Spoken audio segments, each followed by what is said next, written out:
কলাখালের কত মানুষ কবরে চলে গেল, আর কোনোদিন তারা ফিরে আসে নাই। আগামী দিন আমাদের পালা হবে, আমরাও কবরে চলে যাব, আর কোনোদিন ফিরে আসার সুযোগ নাই। কত বড় বড় ধনী, কত বড় বড় রাজা বাদশারা কবরে হারিয়ে গেছে, যাদের বেডরুমে ঢোকার আগে শত শত গেট পার হওয়া লাগতো। হাজার হাজার সৈন্যরা তাদেরকে পাহারা দিত, লক্ষ লক্ষ সৈন্য তাদের সাম্রাজ্য বাঁচানোর জন্য তারা নিয়োজিত থাকত। আজরাইল এই মানুষদেরকে ছাড়ে নাই, চলে গেছে, কবরে হারিয়ে গেছে। বহু সাম্রাজ্যের অধিপতির কবরের চিহ্ন পর্যন্ত আজ হারিয়ে গেছে, একেবারে মিসমার হয়ে গেছে। কলাখালের মুসলমান, এই কলাখালের কত মানুষের কবরের ঠিকানা পর্যন্ত আজ হারিয়ে গেছে। কত সত্য না মিথ্যা?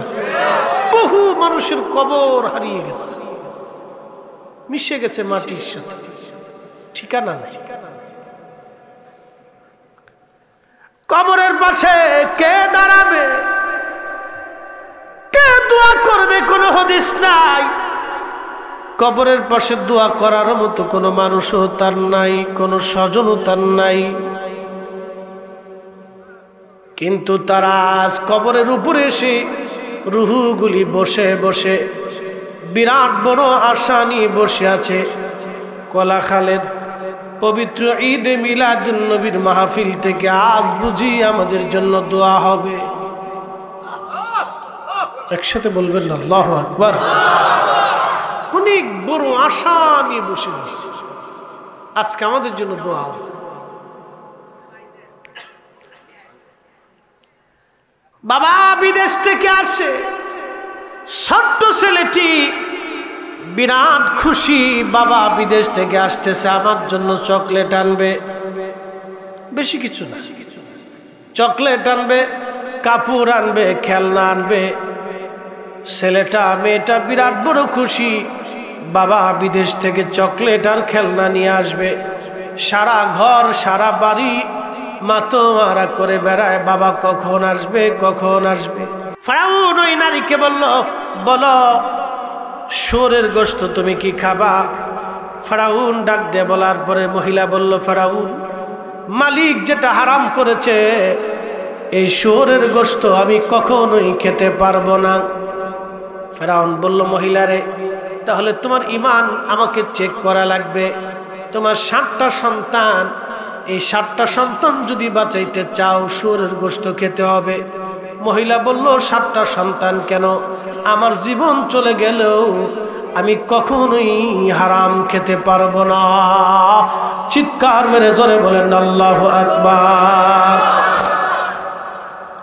ইন্নামাল মুমিনুনা আল্লাযীনা ইযা যুকিরাল্লাহু ওয়াজিলাত কুলুবুহুম ওয়া ইযা তুলিয়াত আলাইহিম আয়াতুহু যাদাতুহুম ঈমানা।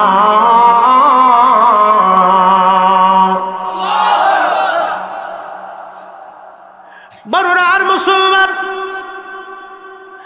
এই মহিলার 7টা সন্তানকে আলাদা করা হলো, মহিলাকে আলাদা করা হলো। 7টা সন্তানের বড় সন্তানকে ডেকে আনলো ফেরাউন, শুয়োরের গোশত খাও।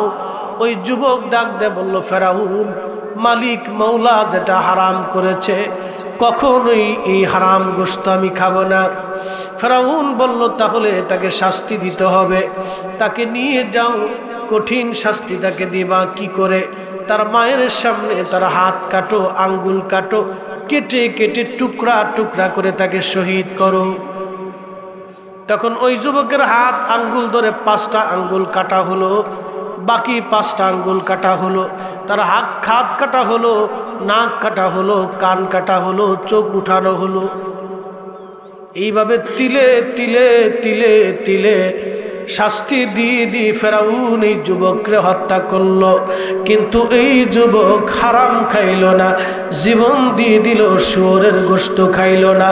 এরাই হলো মুসলমান। কথা বলেন ঠিক কিনা? মুসলিম কাকে বলে চিন্তা করে। অঙ্গ প্রত্যঙ্গগুলি কেটে কেটে টুকরা টুকরা করে তাকে শহীদ করা হলো। তারপর ওইটা খেলো না, মেজো ছেলেকে ডেকে আনা হলো। যুবক, শুয়োরের গোশত খাও। যুবক ডাক দিয়ে বলল, ফেরাউন, মালিক যেটা হারাম করেছে আমি কখনোই খাবো না। যদি না খাও, তোমার বড় ভাইকে যেইভাবে শাস্তি দিয়ে মারছি তোমাকেও সেইভাবে মারবো। মায়ের সামনে, ভাইদের সামনে এইভাবে কেটে কেটে টুকরা টুকরা করা হলো। মা কোনো কথা বলে না, মার চোখ দিয়ে পানি আসে না, কারণ একটাই, তারা মা জানে এই ছেলে শহীদ হয়ে যাচ্ছে, শহীদ হওয়ার সঙ্গে সঙ্গে জান্নাতে চলে যাচ্ছে। সেই দিন দেখলাম ফিলিস্তিনের এক বাবা সবাইকে মিষ্টি খাওয়াচ্ছে। লোকেরা বলল, কেন মিষ্টি খাওয়াও? বলে, আমার সব সন্তান শহীদ হয়ে গেছে, একটা সন্তান কেবলমাত্র বেঁচে আছে, আমার সন্তানরা জান্নাতে চলে গেছে। সেই সুখের কারণে আমি বাবা সবাইরে মিষ্টি খাওয়াইতেছি। চিৎকার মেরে জোরে বলবেন আল্লাহু আকবার। মুসলিম কাকে বলে আপনি একটু চিন্তা করে দিন।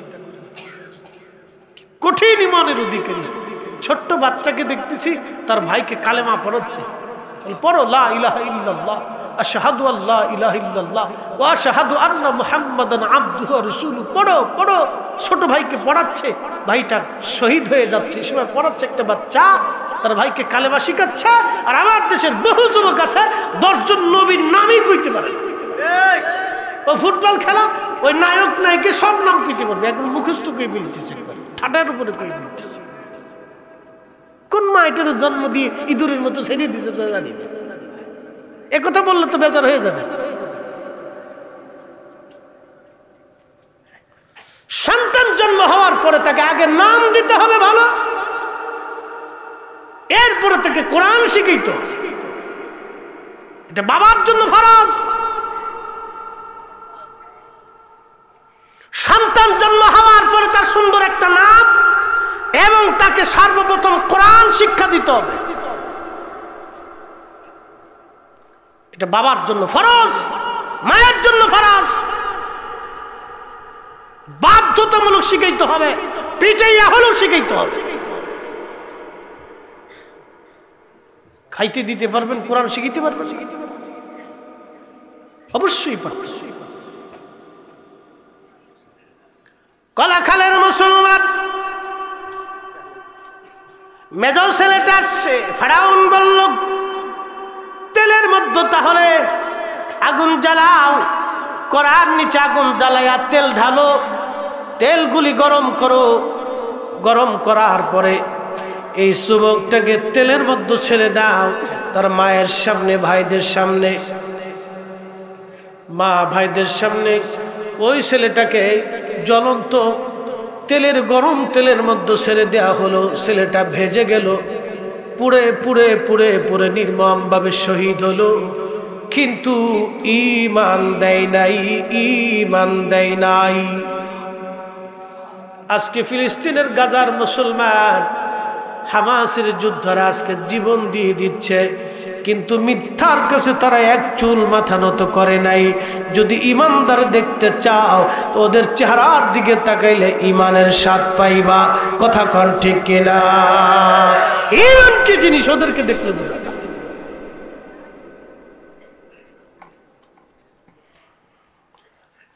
বড়রা, যুবকেরা শুনিয়া যাও, 3 নম্বর ছেলেটাকে ডাকা হলো। কালেমা কি পর, শুয়োরের গোশত কি খাবি? ছেলেটা ডাক দিল, ফেরাউন তুমি বড় দুর্বল, আর আমার মালিক আমার আল্লাহ বিরাট বড় সবল। না না, আসতে হলো না, জোরে বলবেন। ফেরাউন তুমি দুর্বল, আমার মাওলা আমার মালিক বিরাট বড় সবল। ফেরাউন রে, ওই মালিক হুকুম দিছে হারাম, শুয়োরের গোশত হারাম রে ফেরাউন, ওই মালিকের হুকুমের বিরুদ্ধে তোমার মতো দুর্বল রাজার হুকুম আমি মেনে ঈমান হারাইতে পারবো না। আল্লাহু আকবার, নারা জোরে বলেন না আল্লাহু আকবার। আমার রাসূল বড় ইজ্জতওয়ালা, আল্লাহর পরে ইজ্জতওয়ালা। কারো ব্যক্তির ফতোয়ায় নবীর ইজ্জত থেকে আমরা দূরে সরব না। এই আসতে বলেন কেন, জোরে বলেন। নবীর তাজিম করা থেকে দূরে সরব না। মনে রাখেন, এত দলিল লাগবে না। বিবেকের দলিল সবচেয়ে বড় দলিল, ভালোবাসার উপরে কোনো দলিল নেই।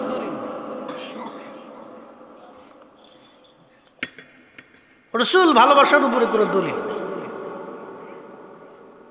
ভালোবাসতে যে হযরত হানজালা ফরজ গোসল বাদ দিয়ে চলে গেছে, আল্লাহ ঈদ ধরে দোষ না ধরে গুণে পরিণত করে হাউজে কাউসারের পানি দিয়ে আসমানে নিয়ে গোসল করাইছে। আরো জোরে কি পরিমাণ দাম চিন্তা করেন তো, যা কোনো নবী হয় নাই, কোনো নবীর উম্মতকে আল্লাহ দেয় নাই। কিয়ামত পর্যন্ত আর কারো নসিবে হবে না। বাস আল্লাহ আসমানে নিয়ে গোসল করাইয়া আল্লাহ দেখাই দিছে, দেখো আমার রাসূলের মহব্বতে জীবন দিলে আমি আল্লাহ কি করি দেখো। দলিল দিতে হবে না, এগুলো থেকে বুঝে নিতে হয়, শিখে নিতে হয়।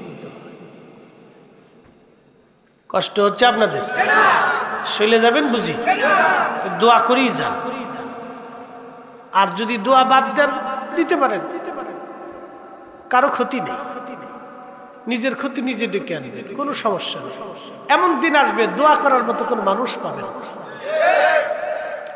100 বছর আগের কলাখালের মাটির নিচে যারা চলে গেছে, অনেকের দোয়া করার মতো কোনো মানুষ নেই। ঘুরে ঘুরে ঘুরে ঘুরে দেখেন বড়ুরাতে কত গোরস্থানের পুরাতন কবর নিশ্চিহ্ন হয়ে গেছে। দোয়া করার মতো কেউ তার কবরের পাশে যায় না। বা যেদিন দোয়ার প্রয়োজন হবে সেই দিন দোয়ার কাউকে পাবেন না। আজকে বন্ধ করার জন্য উঠে পড়ে লাগছে, তো লাগতে পারে, কিচ্ছু আসে যায় না। আহলে সুন্নাত ওয়াল জামাত যতদিন আছে দোয়া ততদিন আছে। হাত উঁচা করে বলেন ঠিক না ঠিক?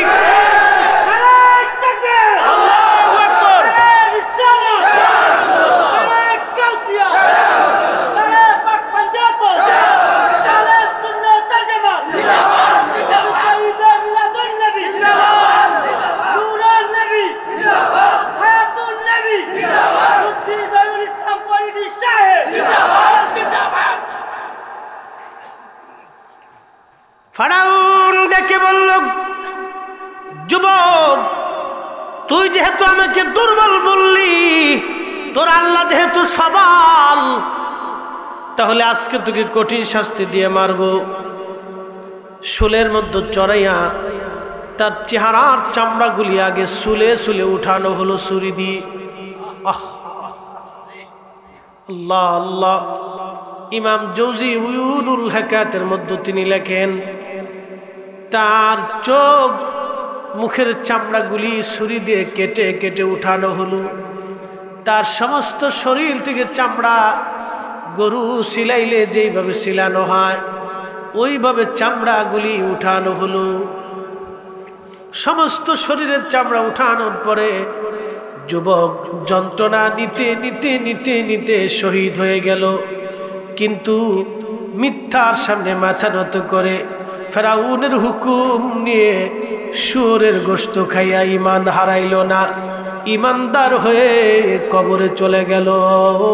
চিৎকার মেরে জোরে বলেন আল্লাহু আকবার। এইভাবে বাকি আরো 3টা সন্তানকে যন্ত্রণা দিয়ে দিয়ে দিয়ে দিয়ে ভিন্ন প্রক্রিয়া শাস্তি দিয়ে দিয়ে মেরে ফেলে দেওয়া হলো। মহিলাকে বলল, ফেরাউন ও নারী, তোমার 6টা সন্তান আমি শেষ করে দিয়েছি, এবার মাত্র তুমি আর তোমার ছোট্ট ছেলেটা বাকি আছে। ওর বয়স অল্প, 6 থেকে 7 বছরের একটা ছোট্ট ছেলে। মহিলা বল, তুই কি শুয়োরের গোশত খাবি না তোর বাচ্চারে খাওয়াবি? যদি তোর বাচ্চারে শুয়োরের গোশত খাওয়াও, আমি ফেরাউন ওয়াদা করলাম এই দেশে তোমার জন্য প্রাসাদ বানাই দিব। মহিলা ডাক দিয়ে বলেন, ফেরাউন রে, তাহলে আমাকে একটু নিরিবিলি জায়গা দাও, আমি আমার সন্তানটাকে একটু বুঝাই। ফেরাউন মনে করছে রে মহিলা বুঝি তার কথায় রাজি হয়ে গেছে। মহিলা নির্জন রুমে নিয়া ছেলেটাকে আদর করে বলে, বাছা রে, ও আমার সন্তান, তুমি আমার সবার ছোট্ট সন্তান, সবাইরে দুধ পান করাইছি 2 বছর, আর আমি মা তোমরা আদর করে দুধ পান করাইছি 4 বছর। সন্তান রে, সব সন্তানদের প্রতি আমার অধিকার যেমন, তার চাইতে তোমার প্রতি আমার অধিকার দ্বিগুণ। কারণ তোমার বাবা মারা গিয়েছিল, তুমি দুর্বল ছিলে, আর আমি তোমার 4টা বছর ধরে দুধ পান করাইছি রে বেটা। তোমার 6টা ভাই ফেরাউনের কাছে মাথা নত না করে আল্লাহর হুকুম মানতে যাইয়া শহীদ হয়ে ঘুমাই গেছে। বেটা, মা হয়ে বলতেছি, জীবন দিবা কিন্তু মিথ্যার কাছে মাথা নত করবা না। চিৎকার মেরে বলবেন কি আল্লাহু আকবার। কেমন বেডির ভিডিও, আর আমরা দেশের বেডি লিপস্টিক নষ্ট হবে তো ওজুই করে না। বেডির বেডি, এটা বেডি দেওয়া হবে কি জাতা।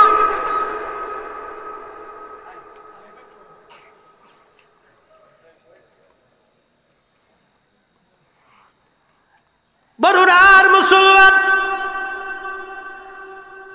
কোন ভাষায় বললে যে আপনি বুঝবেন আমি জানি না। কত কঠিন ইমানের অধিকারী মা ডাক দে বলে, বেটা, হাসরের ময়দানে আমরা সবাই একত্রিত হব।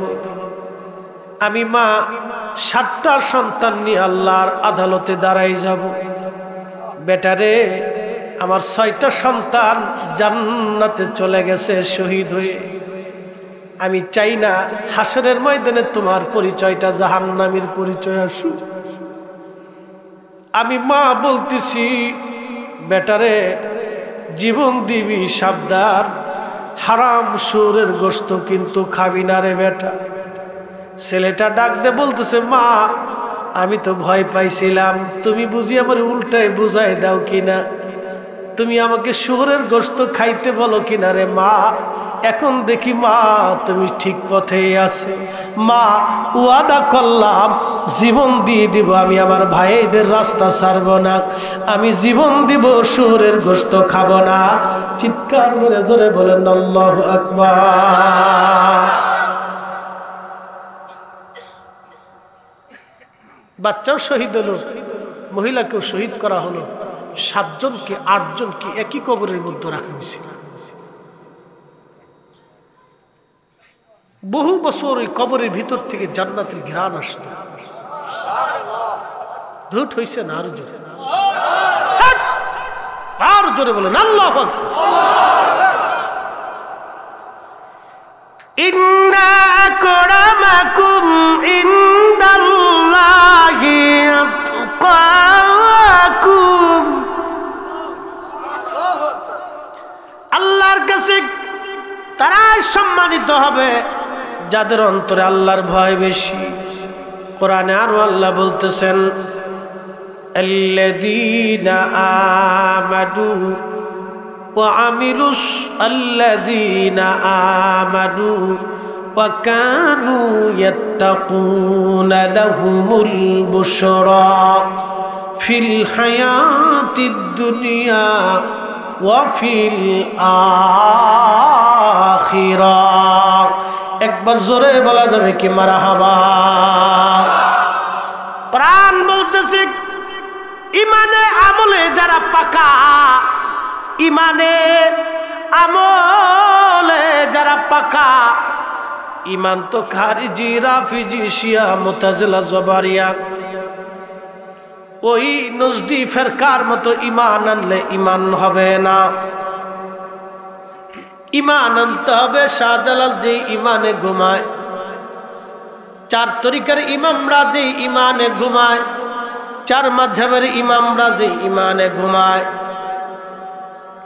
সাহাবীরা যে ঈমানে ঘুমায়, তাবিঈন, তাবে তাবিঈন, আইম্মায়ে মুজতাহিদিন, মুতাকাদ্দিমিন, মুতাআখিরিন, সালফে সালিহিন যেই আকীদায় যেই ঈমানে ঘুমায়, ওই আকীদায় ওই ঈমানে যারা ঘুমাবে সেই জামাতের নাম আহলে সুন্নাত ওয়াল জামাত। তারা সুন্নি মুসলমান। কথা বলেন ঠিক কিনা? আল্লাযীনা আমানু ওয়া কানু ইয়াত্তাকুনা লাহুমুল বুশরা ফিল হায়াতিদ দুনিয়া ওয়া ফিল আখিরাহ। আমার রব বলতেছে দুনিয়াতেও তাদের জন্য সুসংবাদ, আখিরাতেও তাদের জন্য বিরাট বড় সুসংবাদ। কলাখালের মুসলমান শুনিয়া জানাস ও মুসলমান, কোরআনে আল্লাহ আরো বলতেছেন ইন্নাল্লাযীনা আমানু ওয়া আমিলুস সালিহাতি উলাইকা হুম খায়রুল বারিয়া। কোরআন বলতেছে নিশ্চয় যারা ঈমানে আমলে পাকা পোক্ত হয়ে যারা কবরে আসবে, আমার মালিক আমার আল্লাহ বলতেছেন উলাইকা হুম খায়রুল বারিয়া, জগতের মধ্যে তারা সেরা, তারাই হলো জগৎ সেরা। মাটির উপরেও সেরা, মাটির নিচেও সেরা, মাটির উপরেও সেরা, মাটির নিচেও সেরা। এই জন্য ওই 7 জন ছেলে আর তার মায়ের কবরের ভিতর থেকে আল্লাহর জান্নাতের ঘিরান আসতো, ঘিরান আসতো। একবার জোরে বলা যাবে কে মারহাবা? তেলের গাড়ি তেলে চলে, হাওয়ার গাড়ি হাওয়ায় উড়ে, বিনা তেলে চালায় গাড়ি নবী সুলাইমান। আমরা সেই মুসলমান, আমরা সেই মুসলমান। মসজিদের জুতা চুরি করে নেই। হাসতেছেন? মসজিদের অনেক কমিটি মসজিদের টাকাও চুরি করে। আপনাদের বড়ুরাতে নাই, আমার ঢাকাতে আমার মসজিদই হয়েছে, আমার মসজিদই হয়েছে, বাকিটা কই লাগবে?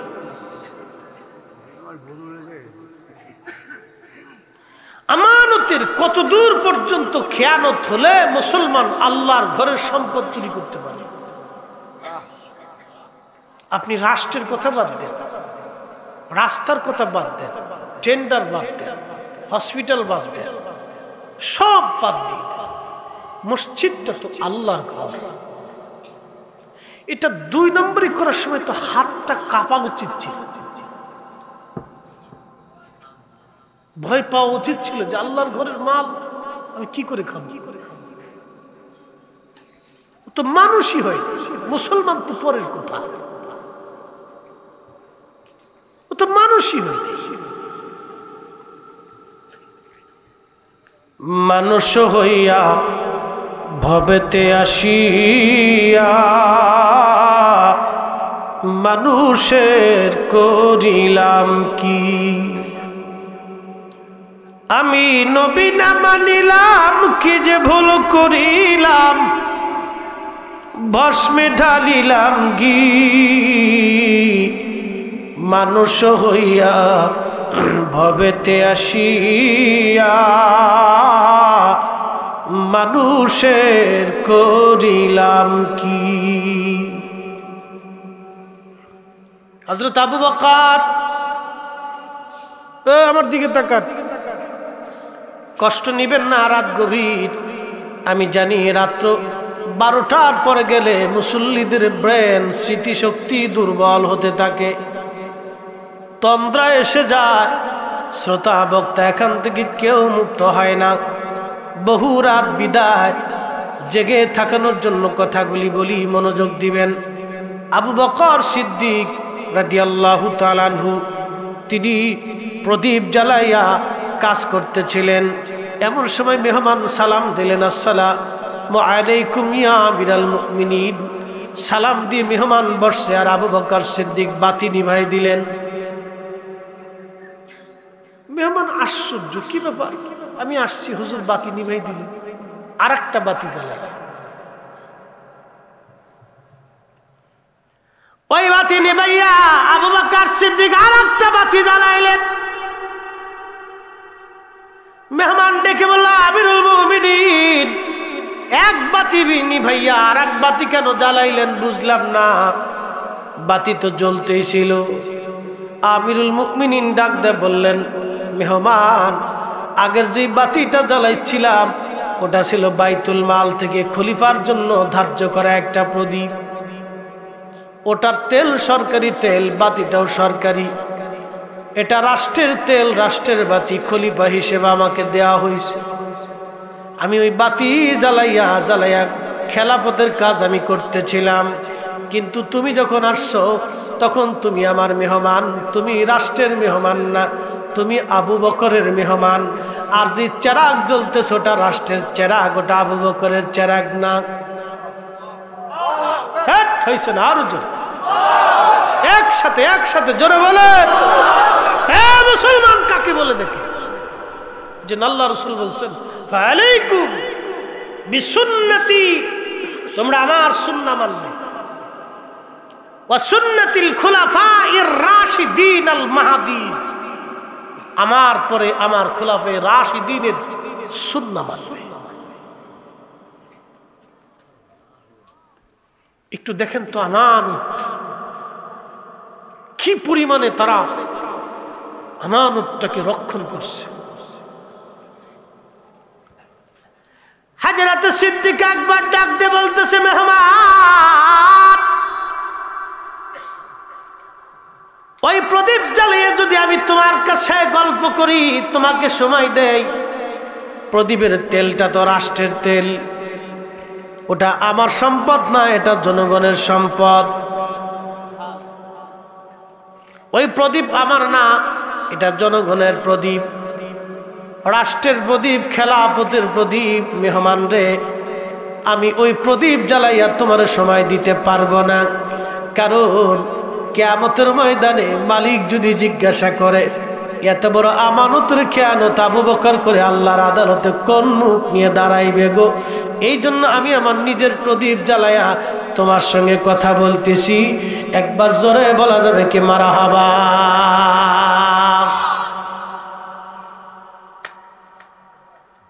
কষ্ট হচ্ছে?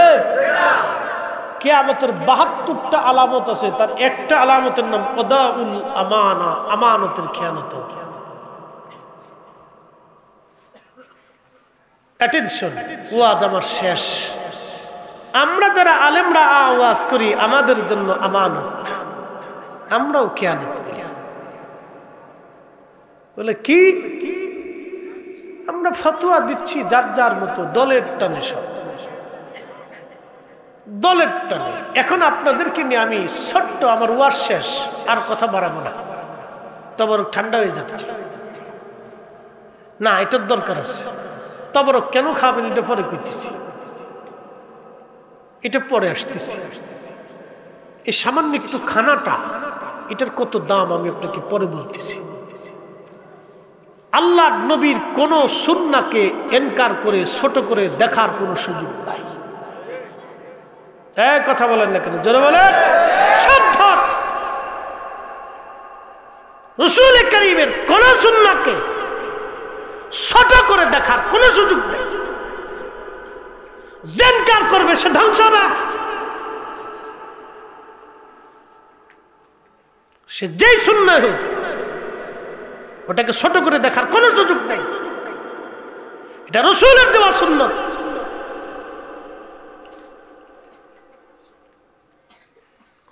খুব মনোযোগ দেন কলাখালের মুসলমান।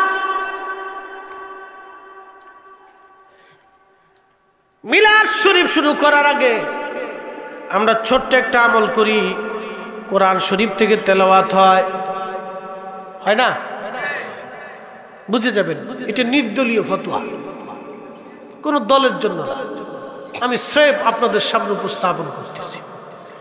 কোরআন শরীফ যখন তেলাওয়াত হয়, তখন আপনারা বলেন এই কোরআনের প্রত্যেকটা হরফে 10টা করে নেকি, আমি দিব না আল্লাহ দিবে? ফয়সালা কি আমার না আল্লাহর? ঘোষণা কি আমাদের না রসুলের? রসুল বলছে। এখন আপনি যদি ফতোয়া দেন এই কোরআন আপনি বুঝে পড়েন নাকি, অর্থ বুঝেন নাকি, তাহলে হুইদে এমনি পড়ে লাভ কি? ওরা জুতা দেবে নিত। ঠিক আছে বলেন কেন, জোরে বলেন। রসুল বলছে 1 হরফে 10 নেকি হবে, পড়লেই নাকি। তুমি আইসে আবার যুক্তি দিয়ে এটা বন্ধ করবার চাও, কারণটা কি? তার বোঝা গেল তোমার ভিতরে শয়তানি আছে।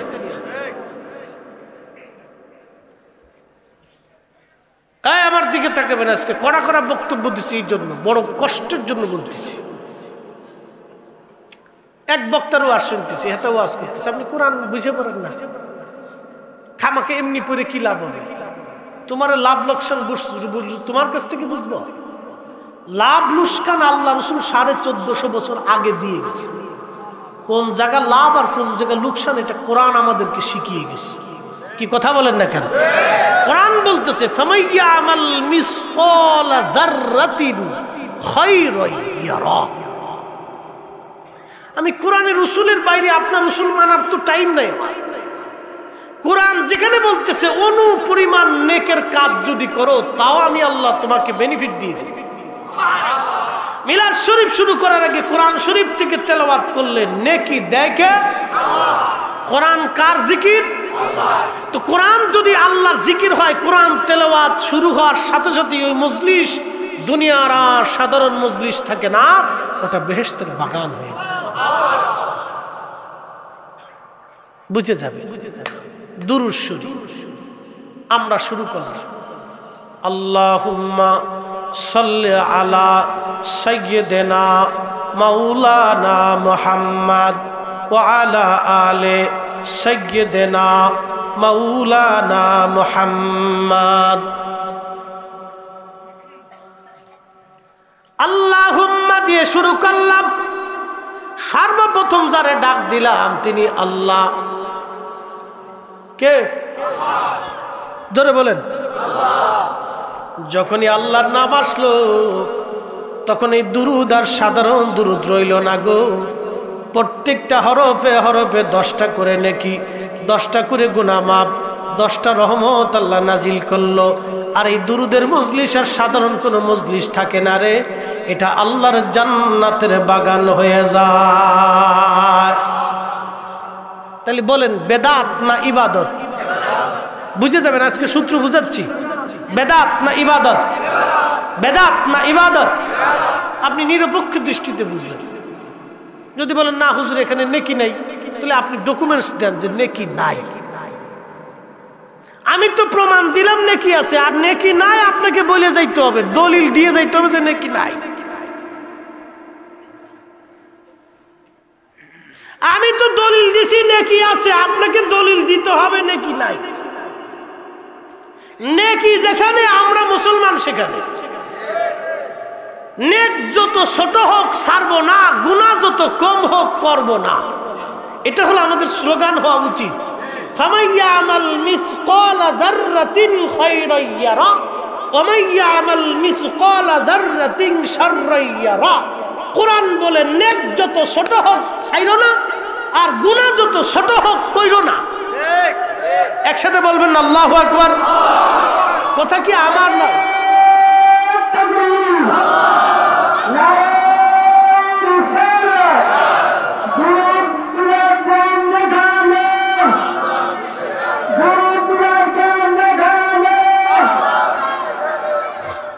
মনোযোগ দেন,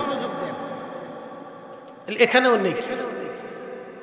এরপরে মিলাদের ভিতরে কিছু সময় আমার ভাইরা জিকির করে লা ইলাহা ইল্লাল্লাহ, লা ইলাহা ইল্লাল্লাহ, লা ইলাহা ইল্লাল্লাহ। বিশুদ্ধ হাদিসে আফজালুজ জিকির লা ইলাহা ইল্লাল্লাহ, সর্বোত্তম জিকির লা ইলাহা ইল্লাল্লাহ। তাহলে সর্বোত্তম জিকির যদি লা ইলাহা ইল্লাল্লাহ হয়, তাহলে জিকিরের মজলিস যেটা সেটা বেহেশতের বাগান। কি কথা কর না কেন, ঠিক কিনা? তাহলে এখানেও নেকি আছে কিনা? আছে। লাস্টে দোয়া হয়, কি হয়? এখন মাঝখানে আরেকটু আছে কিয়াম। ইয়া নবী সালামু আলাইকা বললে আমরা সাধারণত দাঁড়াই, দাঁড়াই কিনা? দাঁড়াই।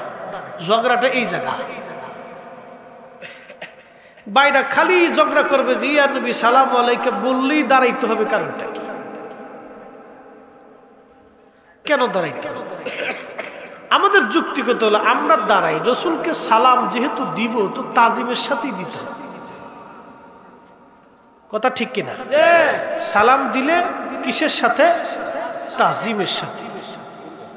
এটা আমরা একটা নির্দিষ্ট সময়ের জন্য দাঁড়াই, যত সময় সালাম দিই তত সময় দাঁড়াই, সালাম শেষ বসে যায়। কথা ঠিক কিনা? আচ্ছা, এটা নিয়ে আমাদের দেশে সারা দেশে ঝগড়া। অনেকেই নাজাইজ বেদাত সাহাবিরা এই পদ্ধতিতে করে নাই, তখনই সাহাবিদের পদ্ধতিতে চলে যায়। সাহাবিরা এই পদ্ধতিতে করে নাই, এই পদ্ধতিতে হয় নাই, এই পদ্ধতি ছিল না, নানান যুক্তিতর্ক দিয়ে ঘুরে ঘুরে ঘুরে ঘুরে ঘুরে ঘুরে সাহাবির দিকে চলে যায়। আচ্ছা ভালো, সাহাবির দিকে আপনি চলে গেলেন, মাশাআল্লাহ ভালো কথা। আমরাও সাহাবির দিকে যাইতো, সাহাবি ছাড়া আমরারও রাস্তা নাই। এখন আপনাদেরকে প্রশ্ন করি, জবাব দিবেন। আমাদের দেশে যে পদ্ধতি, যে সিস্টেমে মসজিদ আছে সাহাবিদের জমানায় ছিল? একসাথে বলে, মসজিদে যে টাইলসটা লাগান এটা সোয়াবের নিয়তেই দেন, এসিটা লাগান সোয়াবের নিয়তে দেন, কার্পেটটা লাগান সোয়াবের নিয়তে দেন, মসজিদ কারুকার্য করেন সোয়াবের নিয়তে করেন। কিন্তু এগুলি তো রসুলের জমানায়, সাহাবিদের জমানায়, তাবিনদের জমানায় ছিল না। আজানটা কি মসজিদের ভিতরে হয় না বাইরে হয়? হযরতে বেলাল রাদিয়াল্লাহু আনহু মসজিদের বাহিরে আজান দিতেন। সুনান আবু দাউদের 519 নম্বর হাদিস। ফজরের আজানের সময় বেলাল পার্শ্ববর্তী মহিলার এক সাদ ছিল, বনু নাজ্জার গোত্রের মহিলা সাহাবীর ঘরে সাদ উঁচু, ওই উঁচু সাদের উপর দাঁড়ায় বেলাল আজান দেওয়ার আগে একটা দোয়া পড়তেন, আল্লাহুম্মা ইন্নী আহমাদুকা নাস্তাঈনুকা আলা কুরাইশ আইয়ুকিমুদ দীনাক। এই দোয়া পড়ার পরে বেলাল আজান দিতেন। কিন্তু আমরা ঘুমের দোয়া পড়ি, আমরা পড়ি ঘুমের দোয়া, বেলাল পড়তেন অন্য দোয়া, আমরা পড়ি ঘুমের দোয়া। এই বেলায় বেদাত হইল না, খালি আজানের আগে দুরূদ সালাম পড়লেই বেদাত হয়ে যায় না। মন খারাপ করার কিছু নেই, আমি কাউকে কষ্ট দেওয়ার জন্য বলতেছি না, বোঝার জন্য বলতেছি। ভাই বেদাত বললে সবই বলে, খামাখা একটার উপরে এত সিয়াত কে? আমার কথা হলো এটা, বেদাত বললে সব কর, একটার উপরে সিয়াত আছে কে? বেদাত বললে সব বলতে হবে। এবার আসেন, বেদাত আরো পাইছি। আজানটা কি মসজিদের ভিতরে দেন না বাইরে দেন? 30 বছর আগে যখন মাইক ছিল না, পাকা মসজিদ ছিল না, তখন আজান কোন জায়গা দিছেন? মুরব্বী বাবারা জোরে বলেন, কোন জায়গা দিছেন? আমার গ্রামের মসজিদে তখন মাইক ছিল না। আমি ছোটকালে, তখন আমি ছোট্টকাল থেকে আজান দিই। আমি মসজিদের ছোট্টকাল থেকেই খাদেম। আমার জীবনের একবারে ছোট্টকাল থেকে মসজিদের খেদমত করে করে বড় হয়েছি। আমি আমার মার থালা বাসন কাপড় চোপড় ধোয়া, বাড়িঘর পরিষ্কার করার থেকে সব কিছু করছি। এই নসিব আমার হয়েছে। মনোযোগ দিয়ে মসজিদের খেদমত করছি, মারও খেদমত করার সুযোগ একটু হয়েছে। তো একবারে কাপড় চোপড় ধোয়া থেকে শুরু করে থালা বাসন মাটা, রান্না বান্না ওটা মার করে দিছি। আমি সেই পোলা, গ্রামের মানুষ কইতে আমি বলে মার একটা মাইয়া, কিন্তু আমি করে দিছি। অহংকার পোলা পান্ত কিছু মনে করে, এই জন্য কপালের উপর ঠাডা পড়ে। কি কথা কর না, আমার দিকে তাকা, ভালো করে বুঝে যান। এত বেদাত সারা দেশে, তা দেখলেন না? খালি নবীর সালামের বেলায় গেলে আপনাকে এত কষ্ট লাগে কে? আমার কথা হলো এটা। চুয়াডাঙ্গা গেছে এক মাহফিলে, মাঝে মধ্যে বলি, লোকেরা কা হুজুর আগামী বছর আসতেন না, আর আসার সময় তখন পদ্মা সেতু ছিল না। তোকে গত বছর এক হুজুর আনছিলাম, 3 দিন ওয়াজ করছে, খালি কয় বেদাত। লাস্টে যদি একটু দোয়া করবো, আমরা কমিটি এত কষ্ট মষ্ট করে মাহফিলটা সাজাচ্ছি, একটু দোয়া করবো, এটা দোয়া না করে কয় এটাও বেদাত। কি বিপদ না? শেষে মুসল্লিরা কয় হুজুর ওই হুজুর আমি না ওই হুজুরে আবার দাওয়াত দিতে হবে, আগামী বছর 3 দিন ভালো করে তফসির করাবেন, করাইয়া সুন্দর করে বিদায় দেওয়ার সময় লাস্টের দিনে একটা গরম করে চাটা খাওয়াইয়া একবার গাড়ির মধ্যে উঠে লম্বা একটা সালাম দেখুন, হুজুর আগামী বছর জন্য প্রস্তুতি নিয়ে আবার আসতে হবে। তো কিন্তু মামা দিয়েন না,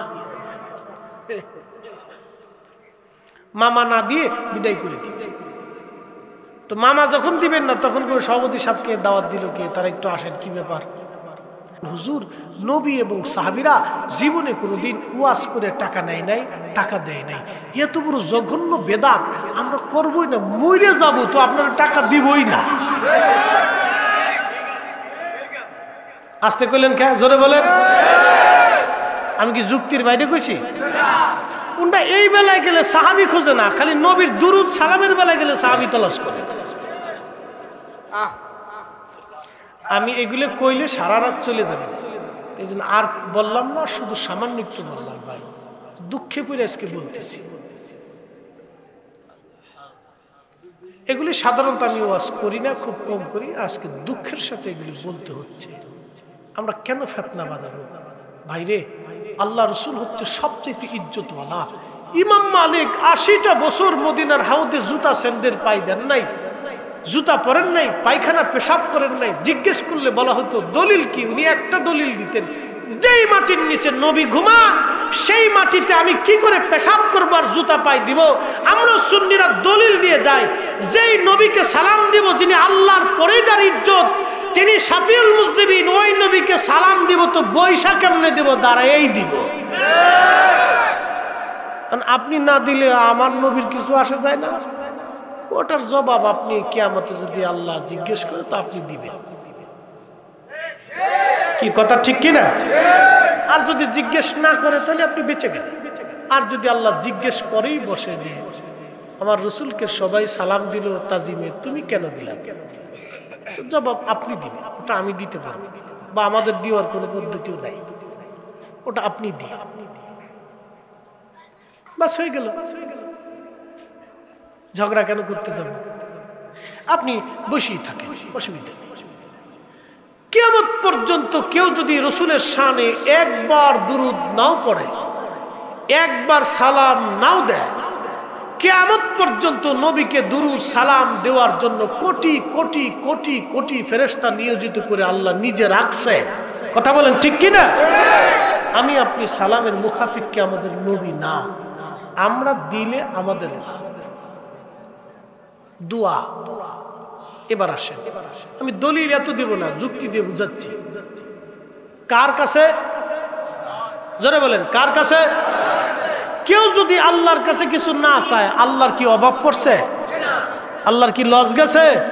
আল্লাহ কি দোয়ার মুখাপেক্ষী? আল্লাহ আপনার কাছে দোয়া চায়? কিচ্ছু নাই। বরং আপনি আমি চাইলে আমার লাভ। মানলাম ইয়াসআলিল্লাহ ফারগাব ইলাইহি। নবী সহিহ হাদিসে বলতেছেন, যে আল্লাহর কাছে চায় না আল্লাহ তার উপর বেজার হয়ে থাকে, যে আল্লাহর কাছে চায় না আল্লাহ তার উপরে বেজার। পৃথিবীর সন্তান বাবার কাছে বারবার চাইলে বাবা বেজার হয়, মায়ের কাছে বারবার চাইলে মা মারতে আসে, কিন্তু একজন মালিক তিনি আল্লাহ, তিনি রহমান, তিনি রহিম, তিনি গফফার, তিনি গফুর। তার কাছে বারবার চাইলে বারবার খুশি হয়, বারবার চাইলে বারবার খুশি হয়। আমরা যখনই সুযোগ হবে তখনই দোয়া করব। কি কথা বলেন ঠিক না বেটা? দোয়ার জন্য কোনো ওয়াক্ত নাই, যখনই সুযোগ হবে তখনই চাইবে। মিলাদের পরে দোয়া হয়, কি হয়? দোয়া হয়। আহা,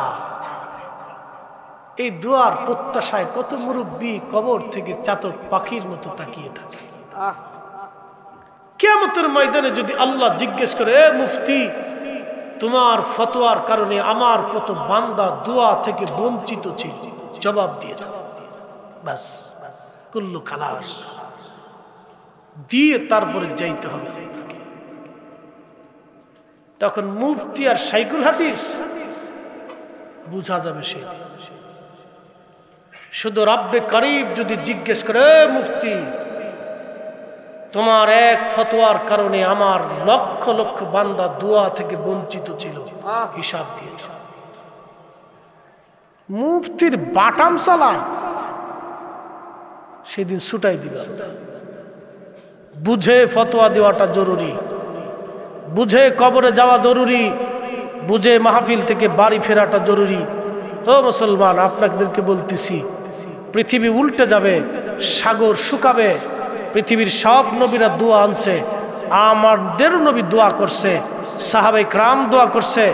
খাদিমুর রাসূল হযরত আনাস তার জীবনীর মধ্যে আসছে, তার 100 সন্তান ছিল।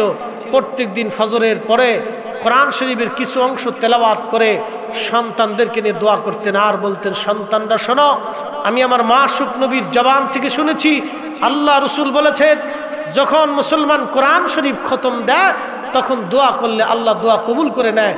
হযরত আনাস একা দোয়া করতেন না, 100 সন্তান সবাইকে নিয়ে জমাতের সাথে দোয়া করতেন। খাদিম রসুলের আমল বাদ দিয়ে তোমার মতো মৌলবীর আমল দেখার টাইম আমাদের নাই।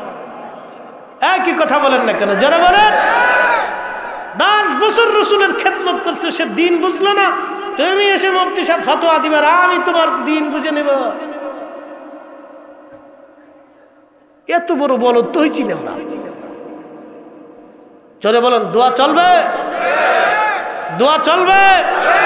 ঘরে ঘরে কোরআন খতম দিবেন, ঘরে ঘরে কোরআন খতম দিয়ে দোয়া করাবেন। কে বলছে বেদাত? যে বেদাত বলছো, বেদাত নিয়ে শুয়ে থাকো।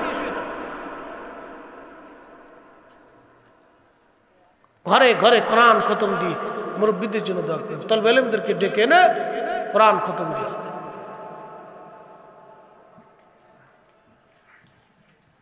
মুসলমানের দোয়ার পাওয়ার কত জানেন? মুসলমানের দোয়ার কারণে আসমান থেকে বৃষ্টি আসে, মুসলমানের দোয়ার কারণে অভাব মুক্ত হয়, মুসলমানের দোয়ার কারণে ক্যান্সার রোগ ভালো হয়, মুসলমানের দোয়ার কারণে কিডনি পচা ভালো হয়, মুসলমানের দোয়ার কারণে লিভার পচা ভালো হয়, মুসলমানের দোয়ার কারণে মুমূর্ষ রোগী জিন্দা হয়। কি কথা কোন ঠিক কিনা? তাবারুক। নবীকে জিজ্ঞেস করা হল, ইয়া রাসূলুল্লাহ, আইগুল ইসলামি খৈরুন, ইসলামের মধ্যে উত্তম কাজ কি? আল্লাহ রসুল জবাব দিলেন, তুতঈমুত তুআম, মানুষকে খাওয়াও। না না, একসাথে বলবেন না, মারহাবা। কাকে খাওয়াও? শুধু মানুষ খাওয়াবেন না, কুত্তা বিলেরও খাওয়াবেন, পশু পাখিরও খাওয়াবেন। খাওয়াও, আপনার সামর্থ্য থাকলে খাওয়ান মানুষ। অভাবী, দিনহীন, দরিদ্র, মধ্যবিত্ত, যারে মন চায় ধরে ধরে এনে খাওয়ান, বেশি করে খাওয়ান। সাহাবীদের আদত ছিল কি জানেন? আল্লামা শাইখ আব্দুল হক মুহাদ্দিস দেহলভী রাহমাতুল্লাহি আলাইহি আজ-জাযবুল কুলুব ইলা দিয়ারিল মাহবুবের মধ্যে তিনি লিখতেছেন, প্রত্যেক সিজনে যখন খেজুর পাকত, সাহাবীরা কাঁধি থেকে খেজুর কেটে এনে মসজিদে নববীর খুঁটির সাথে খেজুরগুলি বেঁধে রাখত, আর সাহাবীরা নামাজ পড়তে যাইত, ওই খেজুর ছিঁড়ে ছিঁড়ে খেজুর খাইত। আহা, একসাথে বলবেন না, মারহাবা। আমাদের দেশে তো খেজুর নাই, সস্তায় জিলাপি পাওয়া যায়। সস্তায় কি পাওয়া যায়? জিলাপি। খেজুর তো নাই। আরবে খেজুর সস্তা ছিল, আমাদের দেশে জিলাপি সস্তা। আল্লাহর বান্দার যাহা সামর্থ্য আছে, জিলাপি আর বাতাসা, ওটা আল্লাহ রিজিক বা এনকার করবেন না। অনেকে কে তোমরা জিলাপি কর, মিলাদ তো ভর্তি যাও না, জিলাপির লেগে যাও কে? তোমার তো চুলকায় কে? হ্যাঁ, ভেঙ্গায় ভেঙ্গায় কথা বলতেছে। তুমি এমন ভাব দেখেছো জমিদারের বাচ্চা, তুমি কয়দিন খাওয়াইছো? এটা বেয়াদব। আল্লাহ রিজিক নিয়ে হাজলামি করো না। বহু মানুষ আছে এই একটা জিলাপির জন্য আশায় বসে থাকে। বহু মা আছে সন্তানকে সারা মাস একটা মিষ্টি খাইতে পারে না। বেটা কয়দিন খোঁজ নিয়ে দেখছো? ওয়াজের সময় ভেঙ্গে ভেঙ্গে ওয়াজ করা যায়। আমার দেশের বহু মা মাসে সারা মাসে বাচ্চারা মিষ্টি খাইতে পারে না। যায় ঢাকা শহরে যায় দেখেন, সারাদিন পরিশ্রম করে ইট ভেঙ্গে ভেঙ্গে একটা মা 500 টাকা রুজি করে। জিজ্ঞেস যায় করেন যে মিষ্টি কি জিনিস, ওই মাকে জিজ্ঞেস করেন।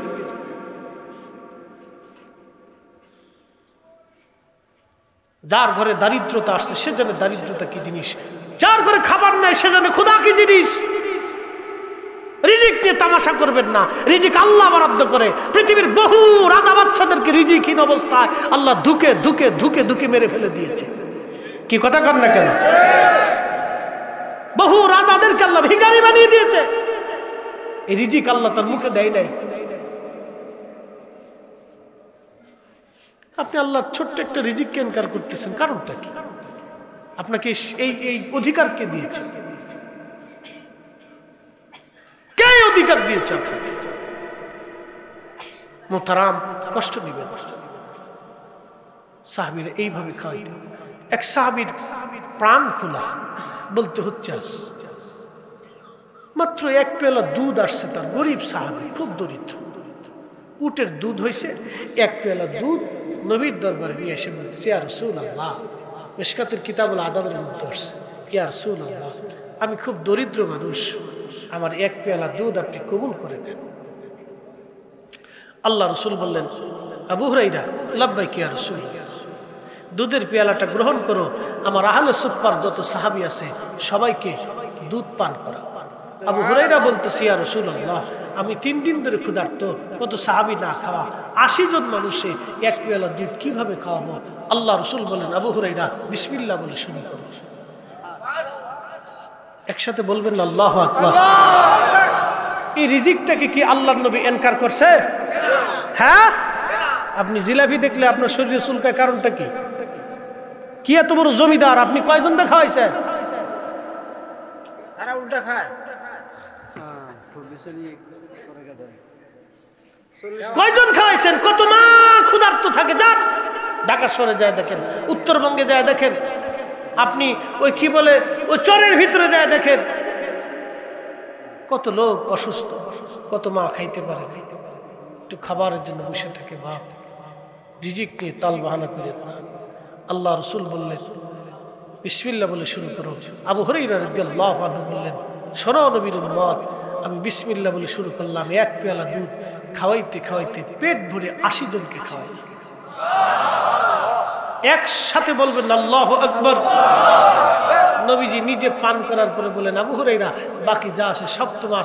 আবু হুরায়রা বলে, খাইতে শুরু করলাম, খাইতে খাইতে আমারও পেট ভরেছে, এই দেখি যা আছে তাহাই আছে। তাহলে বলেন, মানুষকে খাওয়ানো এটা আমরার সুন্নত না নবীর সুন্নত? আপনি যা সামর্থ্য আছে তাই খাওয়ান। খিচুড়ি খাওয়ান না, বিরিয়ানি খাওয়ান না, কুরমা খাওয়ান না, পোলাও খাওয়ান না, জিলাপি খাওয়ান না, বাতাসা খাওয়ান না, শরবত খাওয়াবেন, হালাল প্রত্যেকটা খাদ্যই আপনি যা খাওয়াইতে পারেন খাওয়ান না। কে আপনাকে নিষেধ করছে?